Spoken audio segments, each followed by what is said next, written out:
I ain't gonna lie to you, teaching is a stressful job. And if you've been doing this the amount of time, you know that it is stressful. I mean, you got all the stuff put on your shoulders. You got lesson plannings, you got meetings, you got expectation standards, all these things. And all the toughest part is you got the students, right? All that is stressful as well. So I'm not gonna lie to you, teaching is stressful. But how you handle stress as teaching is pretty much the same way you handle stress in any occupation, as in life in general. Teaching has its own kind of stresses, but how you deal with it, I would say it's pretty universal compared to everything else. Now, I'm going to tell you how I deal with my stress. Please take it with a grain of salt. This is how I deal with it. And from my experience, most of the world is not like me. I'm very analytical, very boring, very much logical, to the point. And so that is opposite of many people, including my close friends and relatives. For me, the first thing I do is I go inward. I internalize it.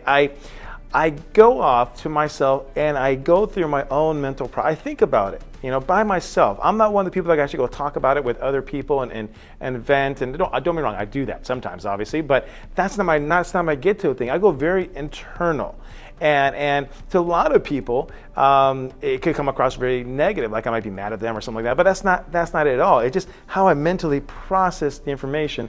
I go inward, and I just think about everything that has transpired, why I'm feeling stressed out, right? And I just kind of break down the problem itself and just kind of mull it over in my head. And that's the beginning of the process for me. And then what I do from there is I go for a walk. For me, there's something very stress releasing walking. And I'm walking, and as I'm walking, this internal processing is going in my head.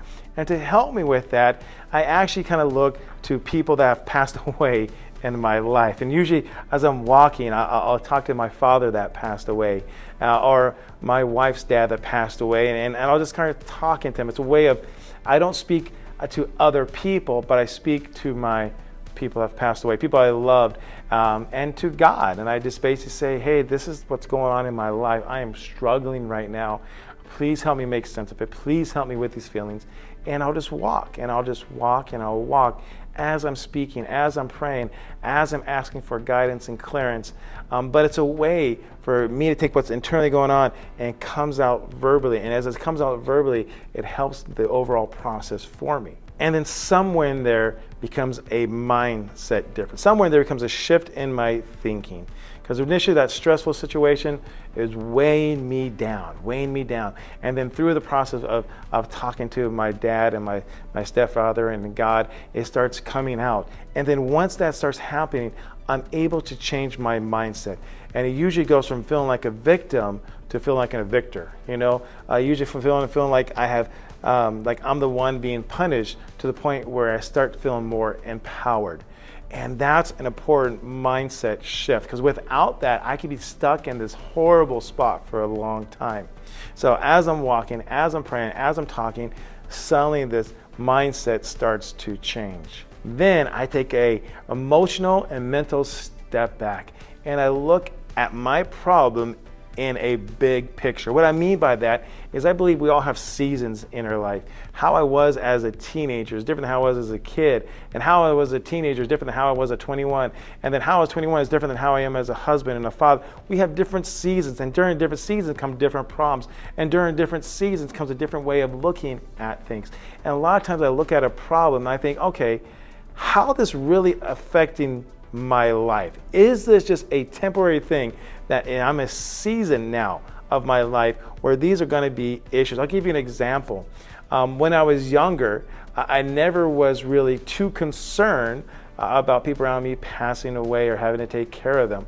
But the older I've gotten, I realize that's the season I am in now. My father and my stepfather, my father and my father-in-law, they've passed away. And so where I could never conceive of that being a problem when I was younger, it is something real to me now. So this season has brought on different challenges. So whatever issue I'm going in, wherever it's causing me stress, I try to frame it and see how it fits into the overall lifespan. And more often than not, I realize that the problem I have right now may be a very temporary thing. It may just be a season. But either way, it shall pass. Then I finally get to the point where I accept the situation where I'm in. I got the big frame, big picture, see how it fits into my life now, understanding with the idea that it may pass. And then at that point in time, I really look at what can I control, what can I not control. There's certain things in my life, and actually mostly in life, I can't control. I mean, it really is out of my control. If there's an accident, it's an accident. I can't really control the accident from happening.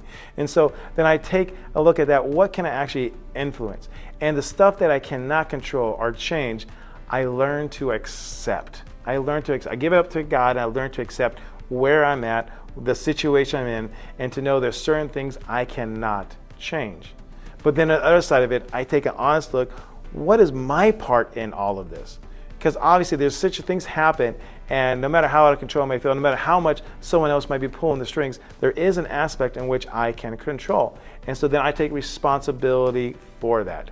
So I basically take responsibility for what I can, but the rest of it, I kind of just give away and release. And the next thing I do is I remind myself what really is important. I mean, because as many things that can be stressful in my life, the reality when it all boils away, when it all goes away and I peel apart everything, the things that are most important to me are my family. That is it, my family. Don't get me wrong, job's important, everything else, but ultimately if I have my family, my wife and my kids, that is the most important thing to me. And so when I look at the big picture and how my life is and the stresses in there, I think to myself, yeah, but does this really affect the things that are most important to me, which is my family, my wife, and my kids?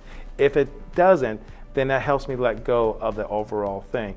And I remind myself what really is important and what things really matter and what things should I really focus my energy and emotional and physical energy upon. And the last thing for me is I plan.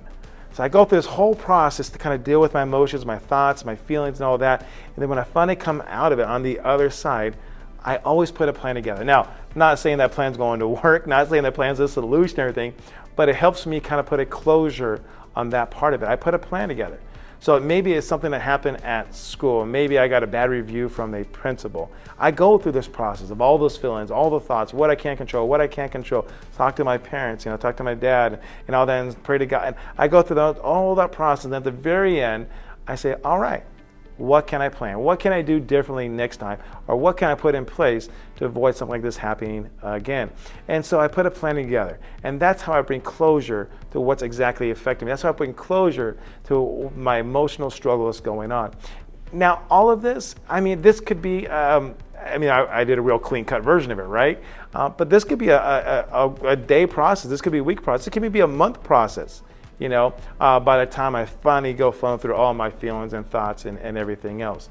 But I realized, taking a step back, I realized this is how I process information, this is how I process my feelings and emotions, and this is how I deal with stress. Once again, I am not saying this is for everybody. Once again, I'm not saying this works all the time. And trust me, if you really got to know me, you would know there's a lot of internal struggles. There are things I'm constantly working on. But I can tell you this has served me well, and hopefully this can help you out as well. Thank you for watching the video. If you like what you saw, please hit the subscribe button or click on one of the other links.